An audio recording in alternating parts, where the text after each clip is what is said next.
qui dit en plein travail. Bon, je suis pas allergique aux abeilles, tout va bien. Si vous n'avez pas vu la vidéo qu'on a fait, Edith et moi, sur son métier, en fait, c'est sur notre YouTube. Allez voir ça, c'est vraiment génial. Elle explique un peu comment que les abeilles se comportent en présence de points d'acupuncture, en fait, qui sont en dysfonction. Puis naturellement, je t'avais dit qu'ils sécrétaient un certain produit. Hein. Je ne me rappelle pas, c'est moi ou toi qui l'avais dit. La quoi? Dioxine. La dioxine, oui. Donc, les points d'acupuncture qui sont en défaillance sécrètent de la dioxine que les abeilles vont sentir et aller attaquer. En fait, ils se sentent agressés par ces points-là. Donc, c'est un peu ça le concept derrière l'acupuncture. C'est que le praticien va aller prendre l'abeille par les ailes et l'amener proche des points en question ou la laisser chercher, j'imagine. Il y en a même qui vont asseoir une personne sur une chaise, puis les abeilles vont aller se balader, puis aller piquer. Puis c'est quelque chose de un peu spécial, parce qu'elles se sacrifient d'un côté, parce qu'elles ne survivent pas à cela. Donc, c'est vraiment fascinant, tout ça. Donc, en ayant une piqûre, il y a une réaction biochimique qui se produit aussi au niveau du point d'acupuncture, comme une aiguille, en fait, qui va entraîner une réaction autant dans le corps vital que dans le corps physique.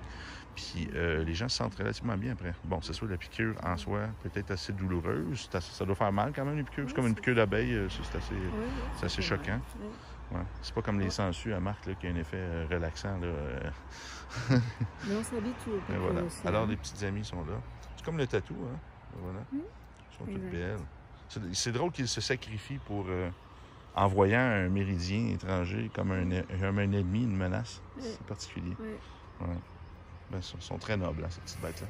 Le professeur Cherbulier, lui, il avait son cabinet, je ne sais pas si je t'avais déjà dit ça, il avait son cabinet...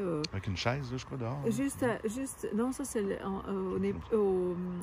en Espagne, mais lui, il avait son cabinet au bout du jardin, en fait, et il laissait ça ouvert, puis il faisait comme ça, puis il disait, les abeilles qui sont inquiets pour donner leur vie, pour piquer quelqu'un, restent dedans, puis les autres, elles retournent à leur ruche. Et il avait toujours assez d'abeilles pour piquer les gens. Ah, intéressant. Oui, donc voilà. Fait que c'est vraiment pas, c'est pas un acte, c'est pas une menace qui ressemble chez la personne, sinon ils vont juste pas. Non. Alors pourquoi elles font ça? Pour nous aider. C'est ça que je dis, c'est spécial, hein? Oui. C'est vraiment spécial. Oui.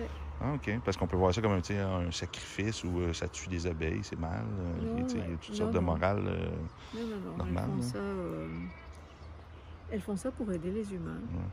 Qu'est-ce que tu dirais à un végétalien qui mange pas de miel puis de produits, qui voit ça un peu comme sans vouloir faire de controverse, là, mais qui voit ça un peu comme, je sais pas, de l'esclavage d'abeilles ou autre chose? Alors, que dire? Ben, écoute, c'est vrai qu'on peut penser ça comme ça. Hein? Après, dans la nature, c'est comme quand tu vas arracher une salade. Hein?